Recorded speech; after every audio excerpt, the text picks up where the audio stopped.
Honestly, the process started at the end of my senior year when I was at Iowa, because I was deciding what shoe company I was going to go with. And I talked to Nike, Adidas, and Under Armour, and they all offered me a signature shoe, obviously some faster than others. And, everybody knows Nike makes the best product. It just kind of takes a little bit longer. And so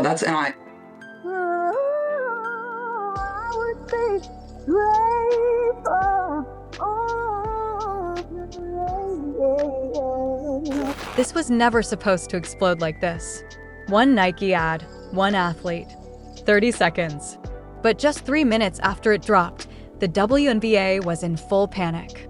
Phones ringing, group chats blowing up, executives scrambling, because what Caitlin Clark and Nike just did wasn't marketing. It was a power move.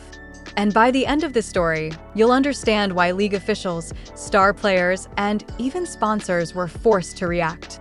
Stay till the end, because this ad didn't just go viral. It changed the balance of power. It was a great experience and a great message. Caitlin's beginnings may have been humble, but her dreams never were. She turned driveway buckets into record-breaking shots, filling fieldhouse bleachers, then selling out stadiums. That's right. Caitlin proved that dreams are never out of range. Man, she's such an inspiration to all the people out there.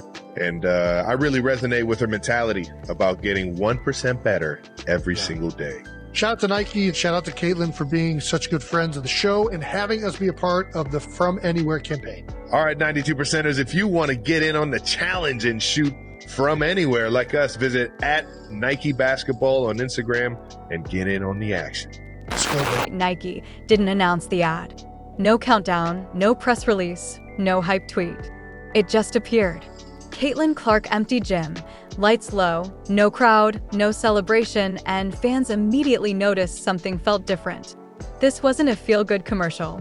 This felt calculated, confident, cold, unapologetic.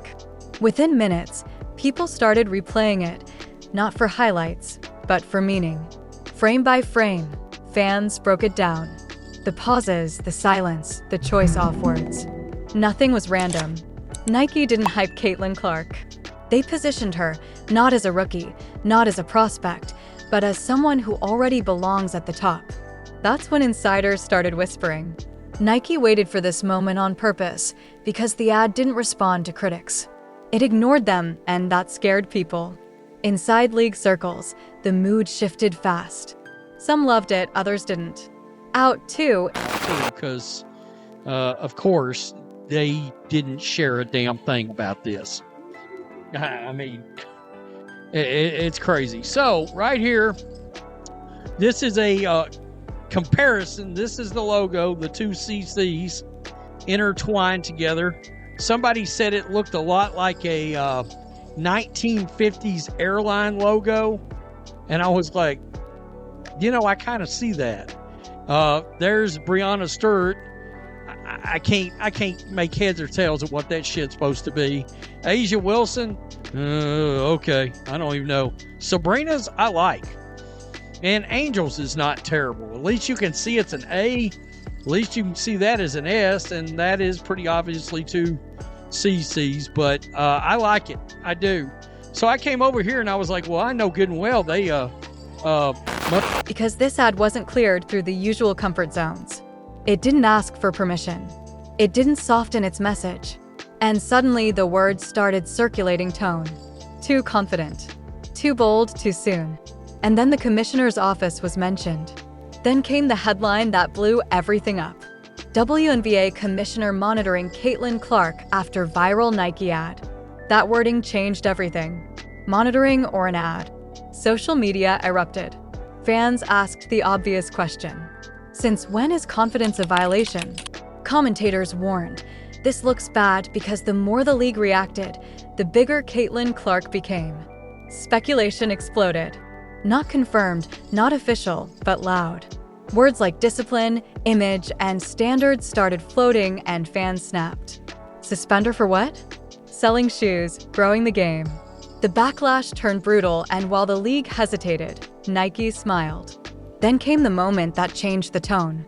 Wilson was asked about the ad. Her reaction wasn't anger. It was disbelief. Because behind the scenes, Numbers were coming in, sales exploding, engagement off the charts, demand skyrocketing.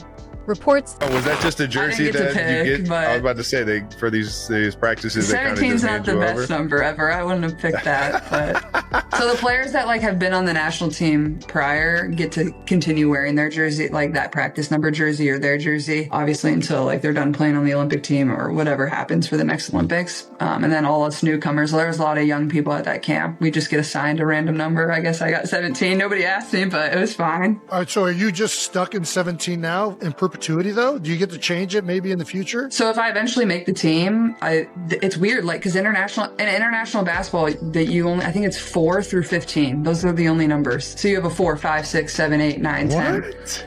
Isn't that weird? wow. Like, you don't Is get that to pick. real? Yeah, well, at least for That's the United crazy. States. Yeah. I did not know that. So it's kind of cool. This wasn't hype anymore, it was impact.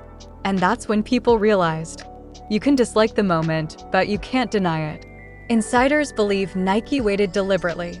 They waited for the criticism, the benching debates, the tension, then they dropped the ad. Not loud, not defensive, confident. Nike didn't protect Caitlin Clark. They handed her authority. And once a brand like Nike does that, the conversation changes forever. Now the league is stuck. Ignore the moment and look weak. React too hard and look insecure because Caitlin Clark didn't attack anyone. She didn't say anything controversial. She just existed unapologetically, and sometimes that's what exposes everything underneath. This wasn't just a Nike ad. It was a test of leadership, of confidence, of whether the league is ready for its own stars. Caitlin Clark didn't ask for permission. Nike didn't wait for approval.